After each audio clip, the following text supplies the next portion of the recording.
I'm just curious, how can conservatives get the minority vote? Hispanics have a natural home with conservatives. Right. Black community has a natural home with us. Muslim community has a natural home with us. Right. How do we bring them to us? Three things: education, education, education, which is a long, tedious, arduous process. I mean, they've got to know. Formal or informal? Informal. Okay. Informal. In other words, many blacks, for example, don't know the history of the Democratic Party. They don't know the history of the Republican Party.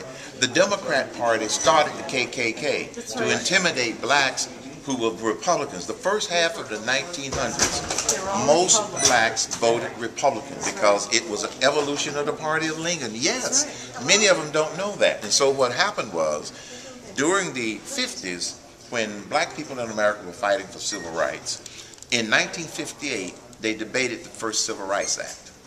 The first Civil Rights Act. And it was filibustered by Democrats. A lot of them were Southern Democrats. That's why we had to wait till 1964 when the Civil Rights Act came up again.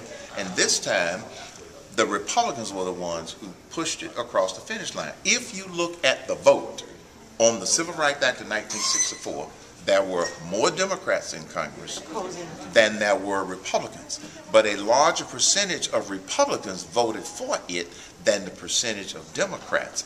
And the reason that they have co-opted credit for the Civil Rights Act of 1964 is because we happen to have had a Democrat president who signed it. That's why. That's the history that people don't know. Didn't they filibuster? Thank you very much. You're welcome.